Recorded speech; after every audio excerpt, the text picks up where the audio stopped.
گەندەڵی خاڵە سنووریەکانی هەرێمی کوردستان چیرۆکێکی کارەساتبارە و دوایی نایەت. هاوکات سەرچاوەی نەهامەتی و سەختکردنی دۆخی ژیانی وڵاتیانی بەژمەینەتی ئەم هەرێمەیە. عەلی حەمەساڵح ئەندامی پەرلەمانی کوردستان لە یادداشتێکدا کە پاش بێئومێدبوونی لە دەسەڵاتداران ئاراستەی ڕایگشتی کردووە، پەردەی لەسەر گەندەڵێکی گەورەی خاڵە سنووریەکان لە هەردوو زۆنی زەرد و سەوز هەڵداوەتەوە. باوتەی ئەو پەرلەمانتارە ئامێری سۆنەر بووە بە دەرگایەکی گەورەی گەندەڵی لە خاڵە سنووری و بازگەکان بە جۆرێک ساڵانە نزیکەی 8 ملیۆن دۆلار لە سەرجەم بازگە و خاڵە سنووریەکان لە ژێر چەتری کۆمپانیادا لە ئۆتۆمبیلی خاڵی و بارهەڵگر وەردەگیرێت کە ئەمەش تەنها لە پێناو بەرژەوەندی دوو کۆمپانیادایە.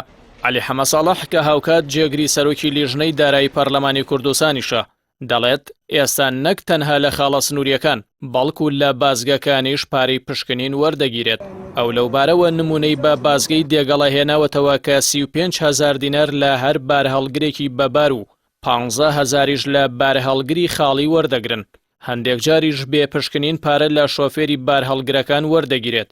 ئەم پارەیەش وەک ئەو پەرلەمانتارە دەڵێ دەڕواتە گیرفانی کۆمپانیایەک بە ناوی هاندداون کە سۆنەری سەرجەم خاڵە سنووری و بازگەکانی هەولێری وەرگرتووە. ئەمە بەدر لەوەی شۆفێری بارهەڵگرەکان لە بازگە سنووریەکانیش بڕاپارەیەکیان لێوەردەگیرێت کە لە نێوان 35 بۆ 50 دۆلاردایە.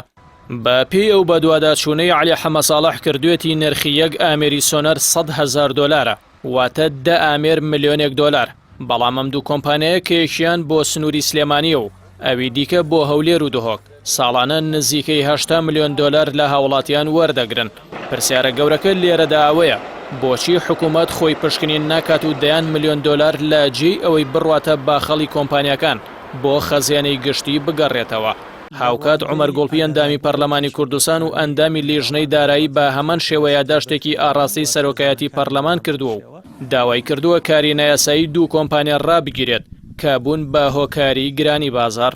ئەو پەرلەمانتاری فراکسیۆنی کۆمەڵ دەڵێت لەگەڵەوەی هیچ یاسایەک لە کوردستان نییە کاری کۆمپانیەکانی دڵنیایی بە شێوەی ناچاری ڕێک بخات، کاچی حکوومەت لە خاڵە سنووریەکان گرێبەسی بۆ دوو کۆمپانیا کردووە بۆ وەرگرتنی بڕێکپارە لە شۆفێران بە مەبەستی دڵنیایی کە ئەوانیش کۆمپانیەکانی دڵنیا و ستارکارن.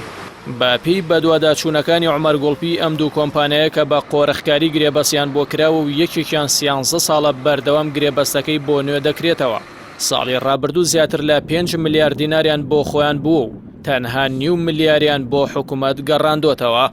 ئەو پەرلەمانتارە چەند خاڵێکی لە یادداشتەکەیدا لەسەر ئەو دوو کۆمپانیایی دڵنیاییە ئاماژە پێکردووە و دەڵێت هیچ یاسایەک پاڵپشتی کارەکانیان ناکات. گرێبەستەکانیان ناچوەتە کێبڕکێ و بە قۆرەخکاری بۆیان کراوە. بە پێی گرێبەستەکانیش لە سەدا 90 داهات بۆ خۆیانە و تەنها لە سەدا 10 بۆ حکوومەتە. لە کاتی ڕووداویشدا دوو کۆمپانیاکە وەک پێویست قەرەبووی شۆفێران ناکەنەوە. لە جێوەرگرتنی پارە بە ساڵانە لەگەڵ هەموو هاتن و چوونێکدا پارە لە شۆفێران وەردەگرن. لە بەرەم خاڵانە و بۆ ڕێگری لە بڕێنی گیرفانی شۆفێران و بەرز نەبوونەوەی نرخی شمەک لە بازاردا، عومەر گوڵپی پەرلەمانتەر داوا لە سەرۆکایەتی پەرلەمان دەکات داوا لە حکوومەت بکات بارکی سەرشانی خۆی هەستێت و کۆتایی بەکاری ئەم دوو کۆمپانیایە بهێنێت.